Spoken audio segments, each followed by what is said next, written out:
Thank you for giving me this opportunity to give this interview. The situation we are facing here in Kumba is of such gravity that it affects the nation. It affects what we have seen, the trouble that the Southwest and Northwest has faced for several years now. But what happened here in Kumba yesterday highlighted the wickedness, the madness, the craziness of what many have been facing, but no one ever expected that it could go this far. I reflect and I sometimes think about the ability of anyone, any human being raising a gun, pointing it at a girl child at point blank range and actually pressing the trigger. The sequence of thought is just unimaginable. How do you shoot a child? How do you get into a school, walk in and shoot defenseless little children? 6 girls shot point blank range and a boy. Now, so far it's been numbers. 7 dead, 13 injured. It's just numbers to many people. But I wanted to use this opportunity to put names to those numbers, to put parents to those numbers, to put real life human beings to those numbers. And then let's all reflect, let Cameroon reflect, let the people reflect at the gravity of what Kumba witnessed here yesterday. It is not just a tragedy for Kumba. It's not just a tragedy for the Southwest region or for the Meme division. It is a tragedy for the nation. And I think as time goes on, you might find that there's a call for this sort of protest that you see here, the walk, the peace march you saw here today. There are those who are even calling for such a peace march in Douala. There are those who are calling for such a peace march in Yaoundé, because it is a national problem. When one part of the nation is hit in this despicable way, it becomes a matter for the entire nation. And I think it's in that context we begin to see what really happened. And we don't want to say Kumba, this beautiful city of Kumba, will be remembered for a tragedy. We pray that what is coming out from here, these lives that have been lost will not have been lost for nothing, but they will remain martyrs and a point of reference of once upon a time a madness that happened amongst our people, and that should just be once upon a time, never to repeat itself again. I would read the names and talk not too much about it. I'm focused on just one name, and which is very particular. There were the 6 girls. We have here Anangim Jennifer, born in 2009. Ngemone Princess, born in 2008. Che Telma Changui. There's Zakami Rima, born in 2011. And there's Shenta Cindy. All girls.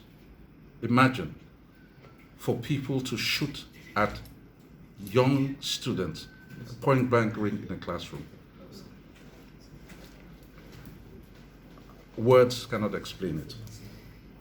Then there's a boy, Victory Kamimbong Gamenyi, born at 16th of April 2009. This case, sometimes we pray. When I reflected about the ecumenical service we had here in Kumba and heard about this tragedy, and I kept asking myself, oh Lord, how could this be? How could this be? Well, God's ways are not man's ways. We cannot. And then when I heard this particular case of Victory, this boy, 11 years old, was born to Pastor Chamangwa Boniface Gamini. He's a pastor. He waited nearly 9 years praying for a child. It is his only child. And he felt blessed when a boy child was given to him. It was a blessing, and that's why his name is Victory.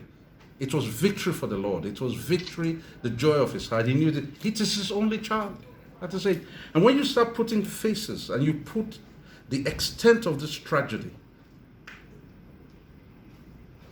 you now begin to understand not just what Kumba, people have been facing in Kumba, not what they're facing in the southwest region, Meme division, all these villages that we, in Meme, facing the most drastic hostage situation, abandoned in villages and so on. But people in other parts might be going ahead with their life. Life is going on, trading is happening there. But I think the time really, let this mark a time where other parts of the country truly start feeling at what is happening in the southwest and northwest region. And let other parts, even of the southwest region, who might have a bit more calm than Meme, start feeling for Meme division. And for me, as fond of Kumba and paramount ruler of the Bafaws tribes across the villages, and it is particularly poignant for me. It is particularly touching. It is particular. I made it a point from the time I was enthroned and my father abdicated. I wondered what I would do. I thought, I don't need this, I'll stay in Douala and so on. But the minute that responsibility came on me, I made that decision to be coming to Kumba despite what people call the security risk. And many people told me, oh, it's too dangerous to come to Kumba, but I decided to come. Last night I came, and here I am, and I'll continue to be coming. And I pray that other people who are in other parts, other elites who are in other parts of the country, should stop being run out of town by fear. Fear, it's a dangerous thing. It is fear that made children not to go to school. It is fear that made 4 years lost in the education of our loved ones. It is fear that has run people, the elite and those industrious people out of the city. It is fear that has driven companies away. It is true, it's a security risk. But a time must come, and it's such a time like this, when people must sit down and say, if children can be killed in cold blood in a classroom, we have to say enough is enough. If they want to kill us all, let them go ahead. But we have to say enough is enough. Even if all the bullets get finished, we say enough is enough. Because we cannot stand by and watch this carnage take place amongst us, and we are indifferent about it. We cannot. It's those children today. The parents are here. King Joseph lost a daughter. Zakami Julius lost a daughter. Nzulefak Kingsley Ngu lost a daughter. Che Francis lost a daughter. Gwanya Claude lost a daughter. These are real people. People like you and I. Imagine our own children. 11-year-old child in school takes the packed lunch, goes to school, only to hear that she's no more. What would you say? Can we stand by and allow such a thing to just rest as another story? It is not another story. And that's why I'm calling. I took this opportunity to talk to you, the press, as I'm here today, to say it is not another story. Each of these children are beautiful human beings, gift given by God, only for their lives to be so untimely seized by such reckless violence. And you of the press, I beg you to write the story, put the pictures behind put the faces behind these names. Feel it, feel the anger I feel the anger the people who marched today feel the anger. I personally, even on my diplomatic side, a lot of ambassadors have called me, asking what can they do? How did this happen? People are outraged, not just in Cameroon, across the world, I can tell you this. And it's a shame that Kumba has been given this terrible burden that we are taking, this shame that has happened on our land.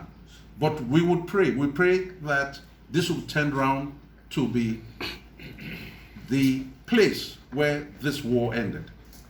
This will turn around to be the place where these 7 children who have been martyred would stand and be remembered as those who paid this ultimate sacrifice, but those who paid the price that would make each and every one of us search our hearts and say, oh, let there be enough is enough, and let there be peace, and true peace for all.